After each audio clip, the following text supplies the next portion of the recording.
Olá, ouvintes! Começando mais um episódio do Tá de Clinicagem, seu podcast semanal de atualização e revisão em clínica médica. Meu nome é Frederico Amorim. Eu sou Ingrid Frener. E eu sou o Lucas Menezes.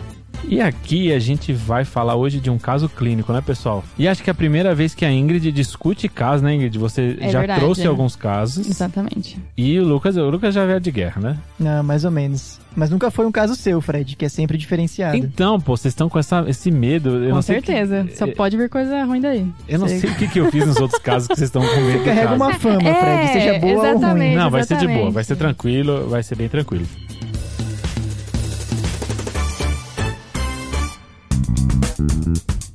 Mas acho que antes de falar do caso, a gente tem que falar sobre a Medicoff, né, pessoal? O TDC está com uma parceria com a Medicoff, que inclui 2 produtos, né? O extensivo para R-Imagem Clínica Médica e o extensivo para R1. Então, quem assina o extensivo Elite ganha 12 meses de guia TDC e quem assina o extensivo regular ganha 6 meses do guia TDC. E aqui eu queria salientar para o ouvinte coisas muito boas desses extensivos. Então, primeiro, tem bastante questão. Então, a gente tem questão, flashcard e simulado mensal. Então, dá para fazer bastante reavaliação dos temas e dá para você organizar o seu tempo. Se você tiver numa semana mais corrida, você tem aí uma lista de tarefas mínimas semanais, onde ele separa um pouco menos de questão para você conseguir passar a semana e pelo menos estudar alguma coisa. Então dá uma conferida na Medicoff e a promoção vale para quem usar o nosso link que está aqui na descrição. Então dá uma olhada lá.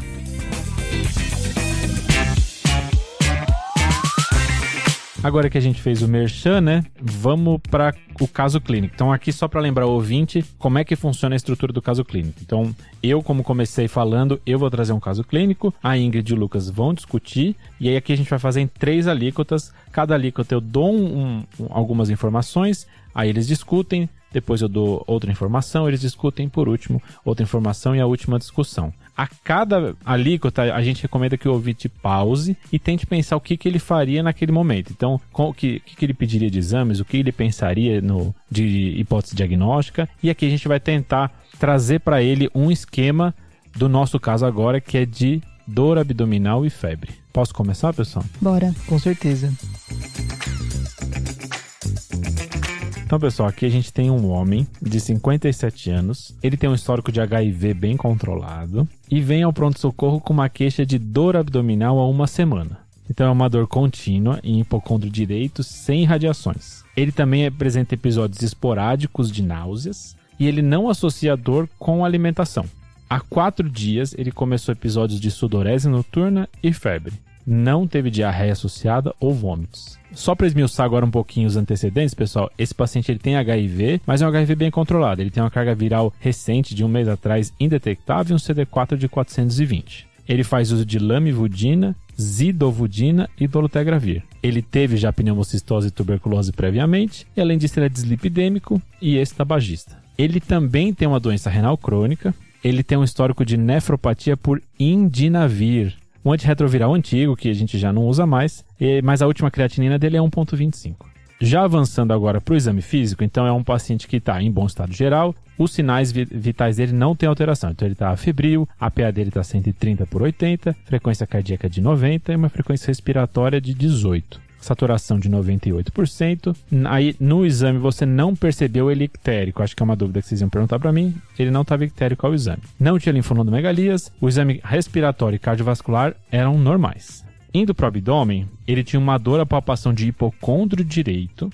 Tinha o sinal de Murphy negativo. Foi testado Giordano também, que é negativo. E ele tinha uma traube livre, ou seja, você não imaginou que ele tinha uma esplenomegalia. E aí, pessoal, o que vocês pensariam desse caso? Beleza, Fred. Acho que a gente ficou com algumas dúvidas aí e a gente vai perguntar para complementar essa anamnese. Manda bala. Primeiro é assim, a intensidade da dor, né? Se era uma dor leve, mais forte e se ele já teve essa dor antes. Ele nunca teve antes, ainda bem que você perguntou, é uma dor bem intensa. E começou a ficar mais intensa agora nesse período em que ele começou a ter sudorese noturna também. Tá, de 0 a 10... 8. E ela é contínua, igual você comentou, né? Contínua, sem alteração com a alimentação, nada disso. E não tem fator de melhora nem piora? Ele não percebeu. Tá. Ele teve perda de peso associada, Fred? Não. Eu acho que também tem uma dúvida, assim, em relação aos hábitos dele. Você falou que ele era ex-tabagista. Isso. Tem uma carga tabágica alta. 30 anos maço. E é etilista, faz algum tipo de consumo de álcool? Nada, zero. Zero, tá. Você também comentou dos antirretrovirais, ele usa alguma outra medicação? Simvastatina para dislipidemia. Perfeito, né? Porque o HIV, ele tem realmente um risco aumentado, risco, né? Então tá bom, tá tudo certo agora. Fred, além disso, ele teve esse linfonodo que você comentou, aonde que foi pesquisado no exame físico? Que não tem, né? Cervical, axilar e inguinal. Ele não tem diarreia, mas tem constipação, alguma outra alteração do hábito intestinal? Nada. Nada. Ele evacua uma vez ao dia, como ele já fazia antes. Sem produtos patológicos, né? Zero. E eu acho que uma última pergunta é, ele mora onde? Ele mora em São Paulo, num apartamento na Moca. Bem específico. É. Agora sim, agora eu consegui. Viagem recente, algum lugar exótico aí? Nenhuma viagem recente, infelizmente. Então tá bom. Fechou. Não, calma aí, ele foi pra Tailândia. Não, tá bem. Depois de tiradas as dúvidas, pessoal, como é que vocês abordariam esse paciente? Então, a gente tá num cenário de pronto-socorro aqui, né, Fred? Mas acho que é sempre importante a gente pontuar que existem causas de dor abdominal que nos preocupam muito já no primeiro momento, sem pensar muito. Tá. Então, Ingrid, quais seriam elas pra gente começar? Então, eu acho que a gente pode dividir a abordagem da dor abdominal em duas frentes, né? Causas urgentes e causas não urgentes. De causas urgentes, a gente pode pensar em complicações intestinais, né? Então, por exemplo, apêndice perfurado, colangite, úlcera perfurada ou uma complicação de diverticulite. E também causas vasculares, que aqui são duas principais, aneurisma roto e isquemia mesentérica. Então aqui os dois grupos que você me falou foram causas gastrointestinais complicadas e causas vasculares. Perfeito. Como que eu vou tentar identificar essas causas na anamnese e exame físico desse paciente?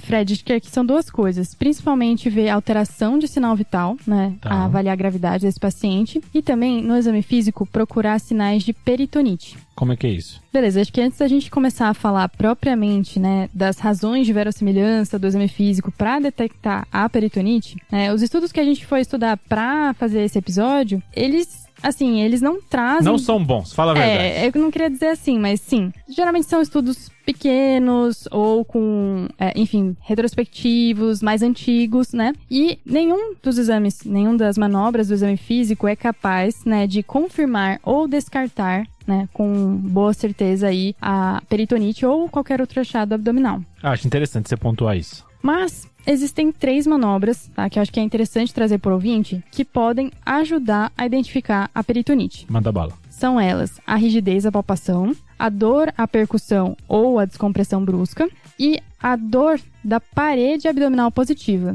Como é que é isso? Que é o famoso sinal de Carnot. Opa, famoso que eu não conheço. Como é que é isso?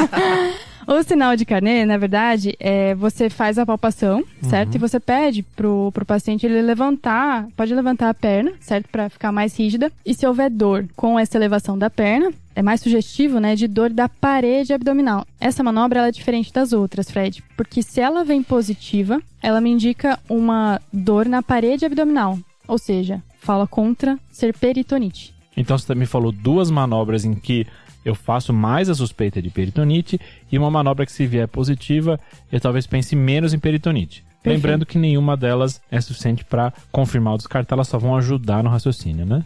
Perfeito, assim, só pra gente dar números, né? A razão de verossimilhança dessas manobras, ela é em torno de 3 a 4, né? Ou seja, traduzindo, isso daria uma probabilidade aí de 20%, favorecendo, né, a hipótese de peritonite. Então não é uma probabilidade grande o suficiente para eu falar assim, não, se ele tem isso, com certeza é. Não é. Eu queria pontuar só 2 coisinhas em relação a essas manobras, né? A rigidez, ela é basicamente essa contração involuntária, né? Uma rigidez involuntária do abdômen. E tem que ter bastante cuidado em relação ao involuntário, né? Porque se o paciente está com dor abdominal, ele provavelmente vai ter ali aquela questão de... defesa. Exatamente, né?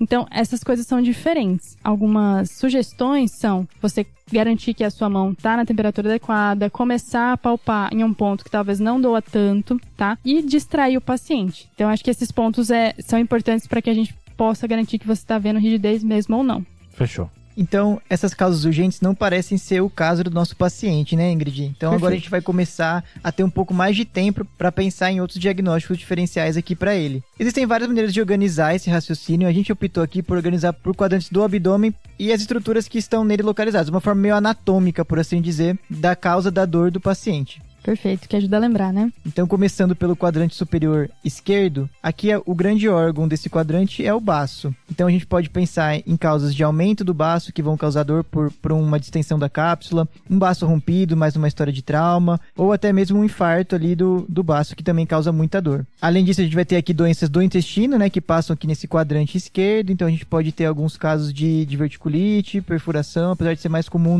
no inferior, igual eu vou falar daqui a pouco. Beleza, então no baço, basicamente, quando ele tá aumentado, tem alguma infecção ou algum problema vascular, como um infarto. E acho que aqui vale também pontuar causas que não são abdominais, né? Então, por exemplo, uma pneumonia pode ter uma dor referida, né? Bilateralmente, né? Não necessariamente no esquerdo. Pode ser também um abscesso subfrênico, pode ser uma dor muscular, uma costocondrite, enfim, tentar pensar um pouquinho fora do abdômen também. Outro órgão pra gente lembrar aqui também são as causas renais, né? Pode pensar em pielonefrite, nosso paciente não tem Giordano, mas é um sinal que também não é muito específico e sensível para essa patologia. Cólica nefrética pode começar aqui, lembrar que a dor da cólica nefrética vai seguir o caminho do ureter, então ela pode doer aqui em cima também. Então aqui a gente tem que deixar claro pro ouvinte que a gente não vai falar de todas as doenças do abdômen, é muita coisa aqui, a gente está salientando algumas delas e talvez com o passar do caso a gente foque em mais algum local, mas é para ter uma ideia geral nesse momento, né? Então vocês falaram de hipocôndrio esquerdo, vamos baixar agora para fossa ilíaca esquerda. Perfeito, acho que aqui também o principal que a gente vai ter é a diverticulite, né? Beleza. Que é uma inflamação do divertículo e pode ter complicações mais graves, que a gente já citou no início do episódio. Mas para sair um pouquinho da diverticulite,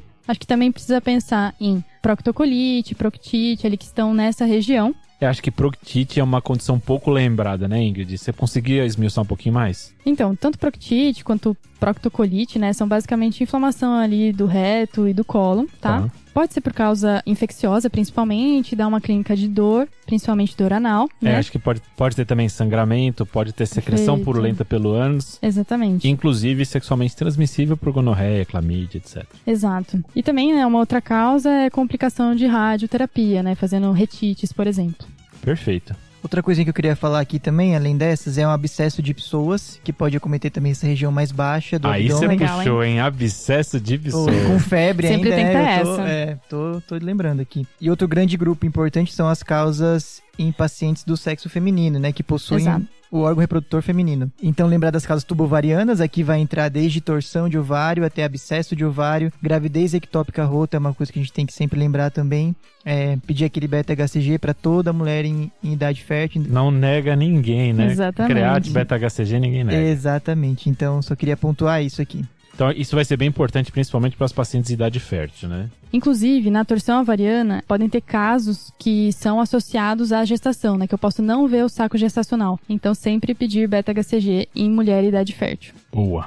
Indo para a fossa ilíaca direita agora, pessoal? A fossa ilíaca direita, realmente, acho que o que se destaca aqui é o apêndice, né? Que pode começar com uma dor periumbilical, ali também mesogastro, e depois ela vai se localizando, né? Além disso, né, a gente também pode ter diverticulite no sigmoide, né? Em outros locais aí do cólon. Então, uma diverticulite de sigmoide também pode dar dor em fossa ilíaca direita. E acho que agora, por último, a gente subindo pro hipocôndrio direito, que é o local que o nosso paciente tem dor, né? Então vamos lá, aqui a gente tem que pensar muito em fígado e via biliar, resumindo muito. Lembrando que hepatomegalia pode doer por extensão da cápsula, então a gente vai pensar também. E também infecções hepáticas, aqui entra um pouco de abscesso, que pode causar uma dor mais localizada nesse quadrante. Tá. A gente vai pensar agora um pouco em via biliar. É basicamente alguma coisa que obstrua o fluxo da via biliar, seja infecção ou não. Então, geralmente vai ser ali alguma pedrinha na vesícula que vai interromper esse fluxo, causar um aumento de pressão retrógrado e isso que vai causar a dor a princípio. Beleza. Se isso vai infeccionar a posteriori ou não virando uma colangite, é outra história. Mas a dor é causada pela obstrução do fluxo biliar. Top. Beleza, então da parte hepática é igual o baço, né? Ou infecção, ou vascular, ou distensão. E as causas biliares, ou tá obstruído, ou tá inflamado, ou pode ter os dois. E estão faltando algumas doenças, né? Que, na verdade, elas não têm um quadrante específico, elas podem estar em mais de um quadrante. Ah, você vai jogar uma miscelânea aqui pra mim, é isso? Claro, com outro nome, né? Famosa. Que são, na verdade, dores do estômago, né? Então, pensar em doença ulcerosa, gastrite. Aqui a gente tá pensando mais em epigastro, né? Perfeito. E tem também a pancreatite, né? Que tem o clássico sinal da dor em faixa, mas que não é comum, né? Pode estar associada a uma dor epigástrica. Acho que vale lembrar, como você tinha comentado antes, que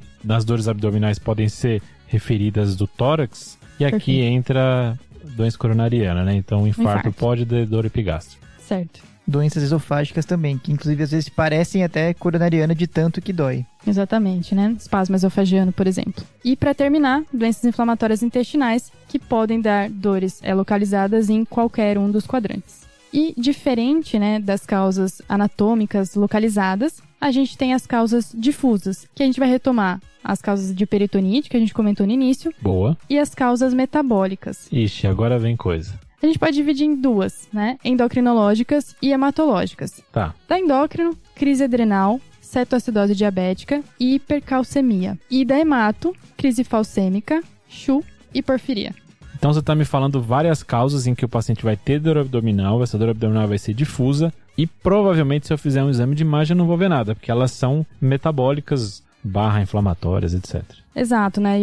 E essas causas elas podem se apresentar num espectro, né? O paciente pode ter uma dor não tão grave, mas pode também ser uma dor grave muito importante. Beleza. E acho que aqui vai ficar uma dúvida do ouvinte, que é o seguinte, a gente comentou de várias doenças, mas o que no exame físico vai me ajudar a identificar essas doenças? Então a gente tem exames para apêndice, exames para via biliar, que a gente costuma fazer, e o que a gente tem de validade desse exame físico? Beleza, Fred. Acho que aqui tem dois que vão se destacar, tá? Que vão te dar uma probabilidade, uma razão de verossimilhança maior. Beleza. Que seria a dor à palpação da fossa ilíaca esquerda para diverticulite. Legal. E o Murphy especificamente para colangite, que é a pausa da inspiração quando eu faço a palpação do hipocôndrio direito.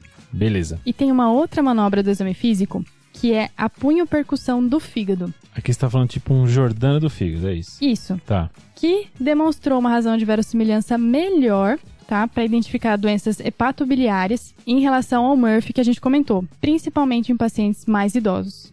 Interessante, não costumo fazer isso na prática. Essa informação me surpreendeu, exatamente. Muito boa. E aqueles que talvez não ajudem tanto? E dentre esses que não ajudam tanto, né, eu queria destacar o Bloomberg, que é dor à descompressão brusca do ponto de McBurney. E existem outros, né, que tem uma razão de verossimilhança próxima ali entre 2 e 3, que a gente vai deixar também nas referências no estudo com a descrição deles. Boa.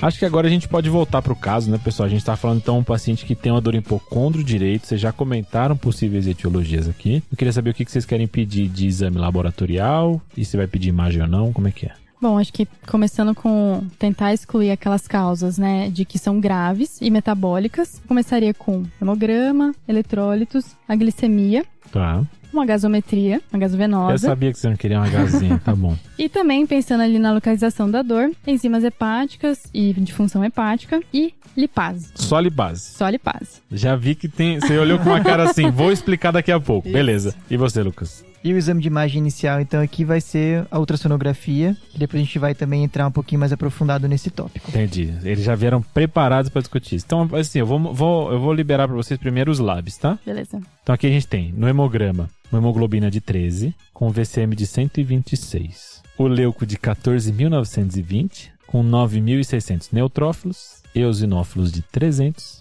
e linfócitos de 3.100. Plaquetas de 253.000.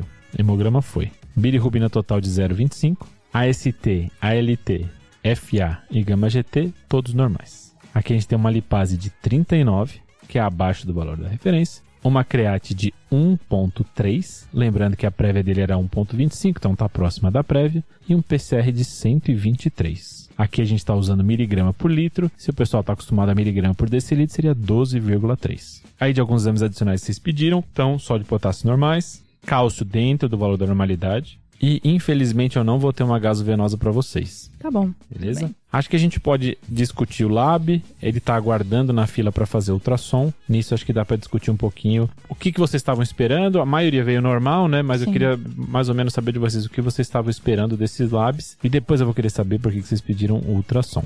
Beleza, Fred. Acho que antes da gente partir para alguns padrões aí laboratoriais, eu queria fazer uma pergunta. Tá. Se nenhuma dessas medicações que ele toma, tá, dos antirretrovirais, causa VCM aumentado. Essa é uma boa pergunta. E a zidovudina comumente causa aumento de VCM. Opa! É muito comum Tá com a bom. zidovudina. Tranquilizei Menos mal, né? Porque eu já não tava aqui. entendendo mais nada. Cara, a cara Fechou. deles, quando eu falei o VCM, foi assim, meu Deus. Não, e tudo normal, né? Mas Não, tudo fica bem. tranquilo, faz aumento de VCM sem anemia. Então, na verdade, a suspeita desse paciente nesse momento foi isso. Beleza. Então, pensando assim, como que a gente tinha estruturado em relação à avaliação dos exames laboratoriais, principalmente hepáticos, de enzima hepática. Eu vi que você ficou decepcionado, Eu que fiquei veio tudo muito normal. decepcionada, Mas sério. acho que vale a pena a gente falar. Beleza, acho que a gente pode pensar em, principalmente, 3 padrões. O hepatocelular, que eu vou ter as transaminases, predomínio de transaminases elevadas. Beleza. E o colestático, que eu vou ter predomínio de canaliculares, então tô falando de fosfatase alcalina e gama-GT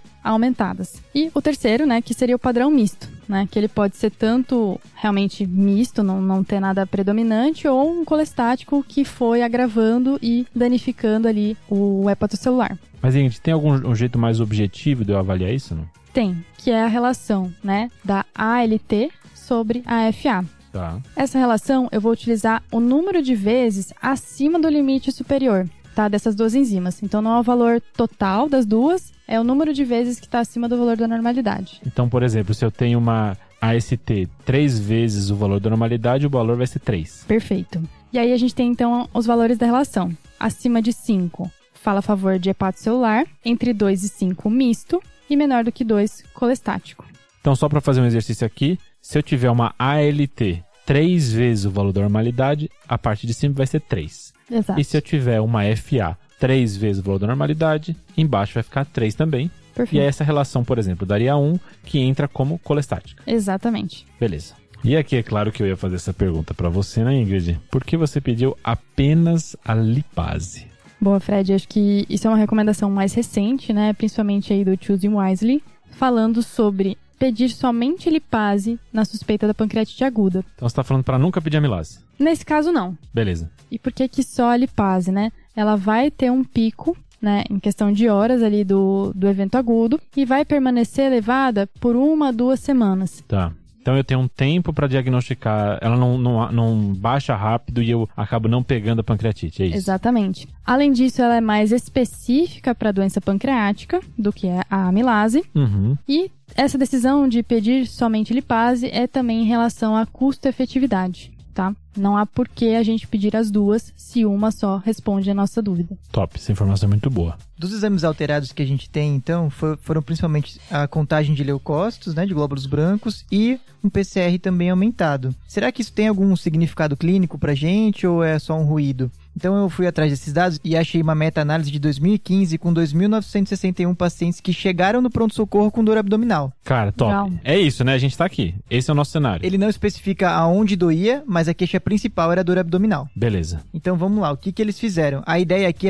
era diferenciar uma dor urgente de não urgente. E a definição que eles usaram é: eu instituir um tratamento dentro das primeiras 24 horas desse paciente que chegou no pronto-socorro, seja isso cirúrgico ou clínico. Então, Tá. valia antibiótico, valia uma analgesia que precisou de internar e valia também cirurgia. Então é um urgente um pouquinho diferente do que a gente comentou no começo, mas deu pra pegar. Isso, é por isso que eu quis explicar o que eles queriam dizer com a palavra urgente. Então, vamos lá, como é que eles fizeram? Eles separaram primeiro o corte do PCR em 10, 50, 100 e 150 Beleza. miligramas por litro, né? E de glóbulos brancos em 10, 15 e 20 mil. Beleza. Então a ideia era estratificar e ver se a gente conseguia arrumar aqui algum valor isolado ou em conjunto que desse para ter alguma utilidade para diferenciar esses casos que vão precisar de tratamento mais rápido. Uhum. Ou que dê para liberar o paciente com mais certeza se isso vier negativo. Então, apesar de bem desenhado, uma meta-análise com 3.000 pacientes, os resultados não foram muito animadores. O que eu quero dizer com isso? A gente tá se desanimando cada vez mais, né? Não existe um valor muito bom para a gente fazer essa previsão. O que eles acharam?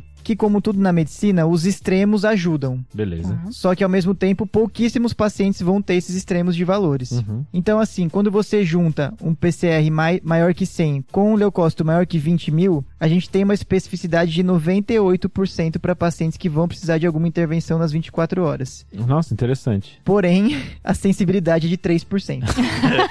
Aí Então, acabou. assim, Acho que é a menor sensibilidade que eu já ouvi na minha vida. É complicado, sim, porque aí eles trazem uma discussão que as patologias abdominais não são tão inflamatórias assim. Enfim, tem uma discussãozinha no artigo que vai estar nas referências do nosso episódio. Mas outros cortes interessantes que eu achei aqui. Quando você junta um leucócito maior que 10 mil com um PCR maior que 50, você vai ter também 97,5% de especificidade com 15% de sensibilidade. É muito pouco ainda, mas já é alguma coisa. Inclusive, é o nosso caso aqui, né? Então aqui a gente tem um paciente com um leuco de 14.000, então maior que os 10.000 que você falou, e um PCR de 123, o que é maior do que o 100 que você comentou. Exatamente. Então, já fiquei mais esperto com esse paciente só pela prova inflamatória. Você vê que não é tão sensível, mas às vezes dá pra gente tentar fazer alguma utilidade desses parâmetros. Acho que juntando o que a Ingrid comentou no começo e você está comentando agora, a gente vê que dor abdominal é muito de juntar várias peças, então eu vou ter que ir pegando partes por partes para tentar formar um quadro final do meu paciente, né? Perfeito. E aproveitando para falar disso, eu sei que vocês estão loucos para ver a imagem.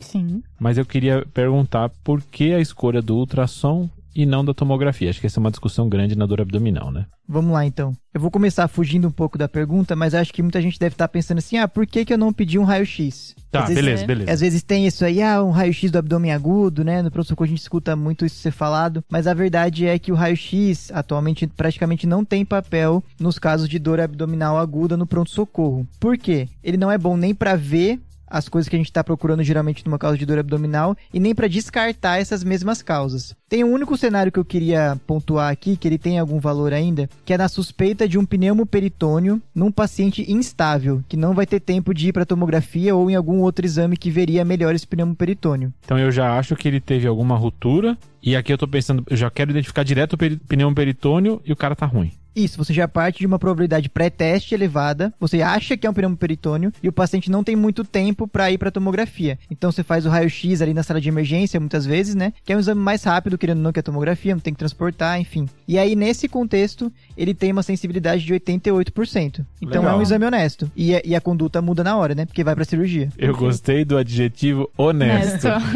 Ele é um exame honesto. Então, para escolher o exame de imagem nesse caso, na verdade, em todos os exames de imagem tem uma reunião do Colégio Americano de Radiologia que eles dividem muito bacana, assim, cada segmento do corpo e em cada contexto clínico qual exame é mais apropriado para a gente pedir. É uma série que tem vários cenários, né, Lucas? Aqui a gente tem para investigação, por exemplo, de pielonefrite, ele tem de dor abdominal, como você está falando, então acho que é bem interessante e a gente vai deixar nas referências, mas vale a pena ir atrás, que é muito boa, que essa é uma dúvida muito comum. Qual imagem eu peço para cada cenário? Boa. Exatamente. Então, pro nosso caso, por exemplo, ele tem tanto dor abdominal com febre, quanto dor no quadrante superior direito. Opa! Então, assim, ajudou bastante aqui no meu estudo. E aí, juntando essas duas coisas, para dor abdominal difusa com febre, o exame inicial seria a tomografia. Tá. Mas quando a gente vem pro quadrante superior direito, o ultrassom ganha bastante força. Legal. Por quê? Porque aí sim vai ter uma correlação das principais doenças desse quadrante com o achado da tomografia. E a gente sabe que o ultrassom tem suas vantagens, né? Não tem radiação, é mais acessível, o paciente não tem que ser transportado muitas vezes para um lugar, né? Às vezes ele está instável, enfim. É mais cômodo e mais fácil, entre aspas, um ultrassom do que uma tomografia. Então vamos lá, um pouquinho de número agora. Pensando em doença hepática e biliar, o ultrassom aqui vai ter uma sensibilidade em alguns estudos que fica ali entre 60% e 80% contra... E aqui sim, que seria mais ou menos o padrão ouro quase da tomografia com contraste de 98% e 99%. Legal. Então já tem muitos lugares que nesse contexto fazem um protocolo sequencial. O paciente primeiro faz um ultrassom e depois, caso esse ultrassom venha inconclusivo ou a gente acha que ainda vale a pena pesquisar algum outro achado para além do quadrante superior direito, ele vai para a tomografia. Então essa é a justificativa da gente pedir o ultrassom primeiro no nosso caso. Então aqui, se esse ultrassom não te der o diagnóstico, talvez você pulasse para a tomografia. E qual que é o papel do contraste nessa tomografia, já te perguntando?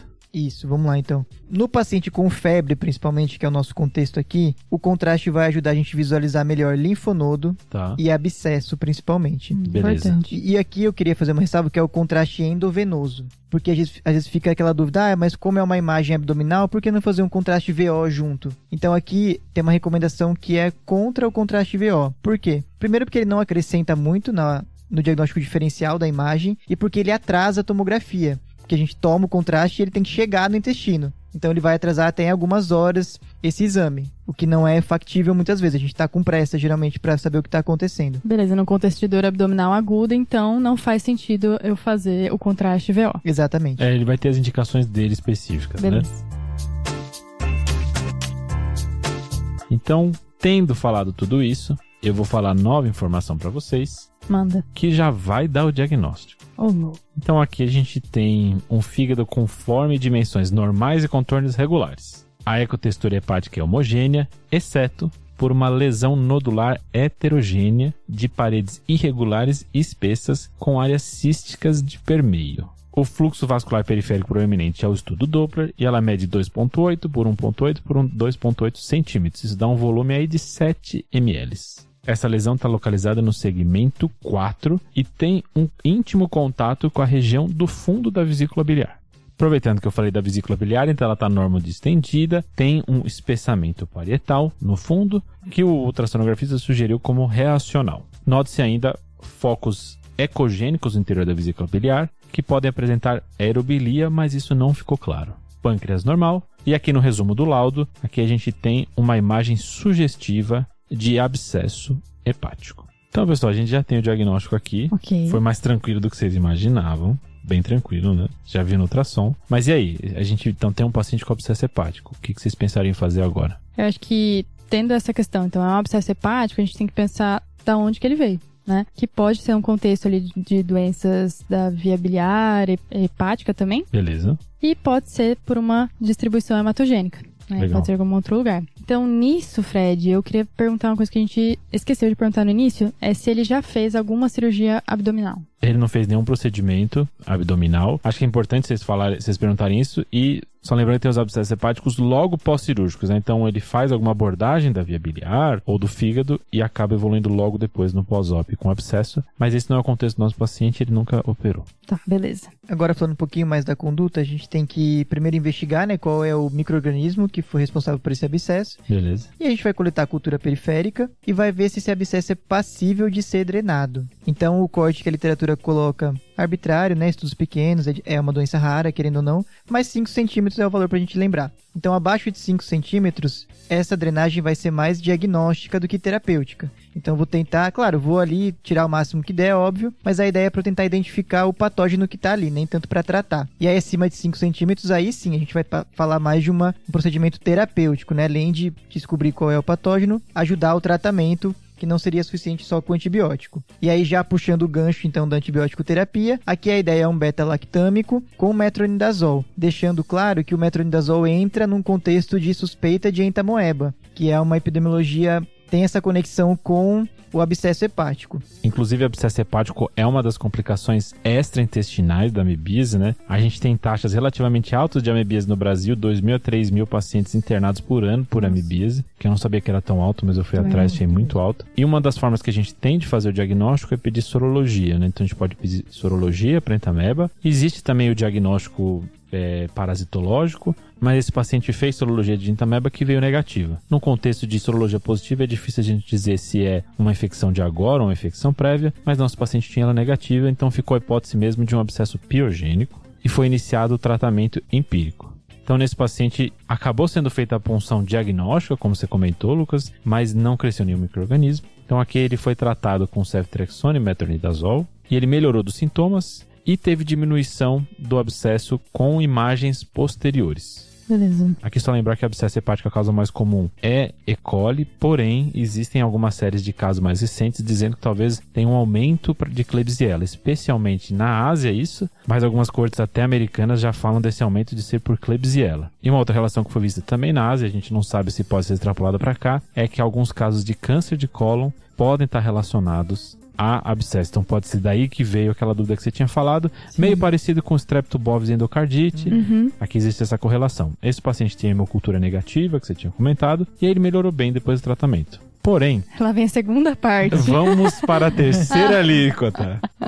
Que o pessoal tava achando que era só isso, tava bem tranquilo, mas a gente vai para agora uma próxima parte. Então, na terceira alíquota, o que acontece? O paciente foi para casa, passou 3 meses e ele voltou com os mesmos sintomas. Ele veio ao pronto-socorro e foi visto abscesso novamente. O abscesso era no mesmo local, de um tamanho relativamente parecido. Aqui algumas diferenças do quadro anterior. Então, o abscesso era um pouco maior. Aqui a gente tem um abscesso de 3 por 4 por 3. Só reiterando aqui que tem controle de imagem com o sumiço do abscesso. Então, não é um abscesso que, ele estava lá e a gente não viu. Foi mal drenado, nada disso. Sim, pelo menos o controle de imagem foi satisfatório. Então ele teve esse novo abscesso a princípio. Tem aumento de transaminases aqui. Então aqui tem uma transaminase AST de 80, ALT de 92. Então um leve aumento de transaminases, gama-GT e fosfatase alcalina, assim como bilirrubina, normais. E um PCR mais alto aqui, um PCR de 140 nessa segunda parte da internação. Uma outra coisa que chama atenção, o hemograma desse paciente. Aqui a gente tem um HB de 11.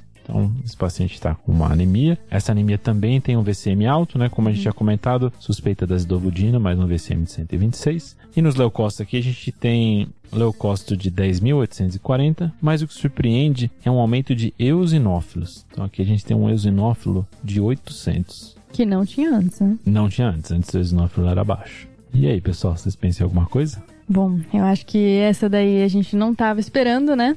Não, claro que não. E a real é que, de fato, a gente não sabe, assim, o que pode estar causando isso novamente. A gente deu uma pesquisa rápida aqui e a gente foi desde variações anatômicas, tá? Da artéria hepática? Da artéria hepática, sim. Perfeito. Uma recorrência sem explicação. E a gente também pensou numa possibilidade aí de parasitose, falando a favor aí dessa eosinofilia. Tá. Eu acho que o que incomoda agora é a eosinofilia, obviamente, que é um achado novo, e o fato do abscesso ser no mesmo lugar. Sim. Então, será que tem alguma causa anatômica que a gente não viu no ultrassom? Esse eosinófilo fala a favor de parasitose. Então, acho que a ideia agora é a gente pedir uma imagem um pouquinho melhor, que seria a tomografia com contraste, e tentar pesquisar, tentar juntar isso com a eosinofilia que o paciente apresentou agora, que é o que a gente tem de novidade. Beleza, até pra ver também se não tem outros abscessos, né? Eu vi que eu peguei vocês nessa eosinofilia, né? Aí foi. Inclusive, a gente tem um episódio sobre eosinofilia, né? Episódio 91, que tá muito bom. Mas então aqui, esse paciente, ele tem uma eosinofilia, mas ele não tem uma hipereosinofilia, né? Que seria um eosinófilo maior do que 1500. Boa. E acho que a gente ficou na mesma dúvida que vocês, né? O que esse eosinófilo ajuda ou não. E a gente achou uma coisa que o Lucas até comentou aqui no Extra, que é o abscesso eosinofílico, né? Então, existe uma condição onde o paciente tem eosinofilia e essa eosinofilia é responsável pela formação de múltiplos abscessos hepáticos. Esses abscessos são granulomas coeosinófilos. Interessante. É uma condição rara, em que está associada geralmente a neoplasia ou parasitose, pode ser totalmente assintomática. A gente não achou que era o caso desse paciente, depois de ler sobre isso, porque esse paciente fazia um abscesso único, uma lesão única. Tá. Mas a gente pesquisou alguns parasitas que poderiam estar associados, especialmente Toxocara, que veio negativo. Então ele tem sorologia para toxicaríase negativa. E aqui acho que pode surgir uma dúvida se a amebíase poderia estar associado, né? Já que ele tem a eosinofilia. E aí eu queria lembrar aqui que a gente, quando está falando de parasitose, está falando de 3 grupos. A gente está falando de protozoários, então aqui Giardia, por exemplo, ou ameba. Eumintos, então Toxocara, por exemplo. E ectoparasitas, aqui entra, por exemplo, pulga, sei lá. Tá ótimo. A gente geralmente associa, então, parasitoses com eosinofilia, mas os protozoários não comumente fazem eosinofilia. Na verdade, abscessos amebianos não estão relacionados com eosinofilia, na maioria dos casos. Interessante. Então, a gente às vezes pensa assim, não, ameba, parasita, deve ser, mas quando a gente está falando de eosinofilia, a gente está pensando mais em eumintos mesmo. Tá. Então aqui acho que fala um pouco contra esse amebíase, mas ainda fica a dúvida. Será que esse paciente tem uma parasitose, a gente não está vendo? Até tem estudo que correlaciona abscesso hepático piogênico com parasitose. Então, assim, pacientes que têm os dois ao mesmo tempo. Pegaram um monte de paciente com abscesso hepático, viram se eles tinham parasitose e vários tinham. Tá. E aí a gente não sabe se tem correlação ou não, mas existe esse estudo que correlaciona. A gente acabou tratando empiricamente para parasitose e também pediu uma imagem melhor. Nessa imagem melhor, a gente tem o seguinte resultado. O abscesso está bem parecido com o que foi descrito no ultrassom. Então, um abscesso ainda em segmento 4, no mesmo local, no exato mesmo local. Tá. E esse paciente mantém esse espessamento parietal do fundo da vesícula que a gente tinha comentado que parecia reacional. Contudo, vem essa descrição para a gente na tomografia. O conjunto desses achados sugere a primeira hipótese de abscesso hepático associado a processo inflamatório infeccioso da vesícula biliar, podendo se considerar como diagnóstico diferencial mais remoto processo neoplásico da vesícula biliar a correlacionar com o quadro clínico. Eita, essa informação não esperava. Esse espessamento inicialmente estava como reacional, mas nessa segunda imagem ficou essa suspeita de que poderia ser. É um espessamento do fundo da vesícula apenas. Com esse quadro recorrente, a gente suspeitou de uma neoplasia de vesícula, o que poderia dar tanto os abscessos de repetição quanto associado à eosinofilia. Então, esse paciente progredindo da neoplasia, eosinofilia é um achado comum de neoplasias, né? Uhum. Esse paciente, então, começou novo tratamento, nova drenagem e foi para a cirurgia. Na cirurgia, foi identificado um carcinoma de vesícula. Nossa, eu até falei aqui, eu tava esperando linfoma, mas o carcinoma da vesícula, não. Essa foi complicada, sim. Então a gente tem um paciente aqui que fez abscesso hepático de repetição secundário a um carcinoma de vesícula. Realmente. Com eosinofilia junto aí pra confundir. Foi tranquilo, né, pessoal? Tranquilinho ali, depois da segunda alíquota, só aí que só pra desandou, baixo. né? Que desandou, né? Era o que a gente imaginava. É claro, claro. Então acho que é isso, acho que a gente conseguiu falar sobre a abordagem dor abdominal, falou um pouco sobre abscesso hepático, falou um pouco de eosinofilia com abscesso hepático aqui, e acho que a gente tá caminhando agora pro fim, né? Vamos pros salves? Bora. Vamos.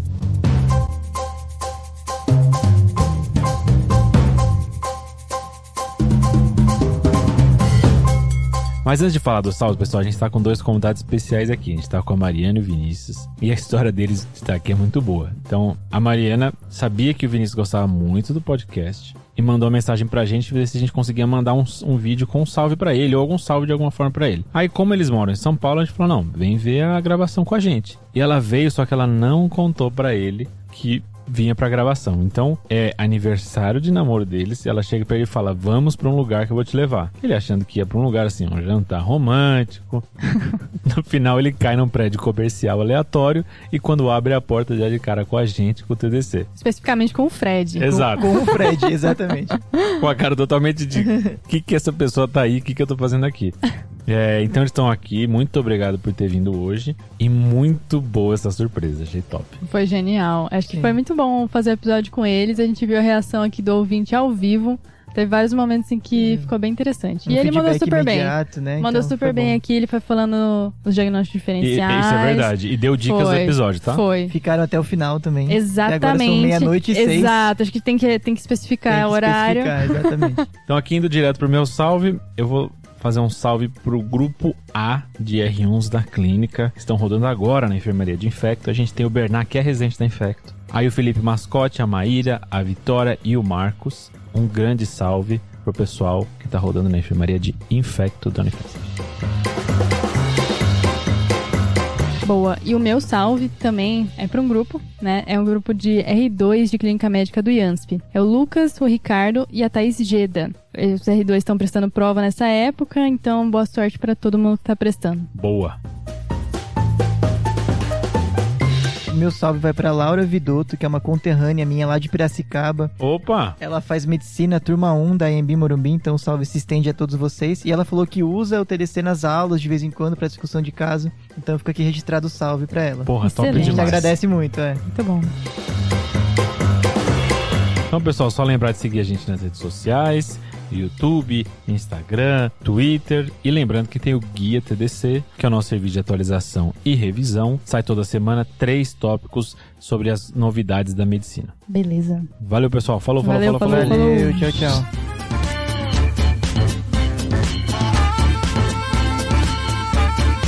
Esse podcast tem como objetivo educação médica. Não utilize como recomendação. Para isso, procure o seu médico.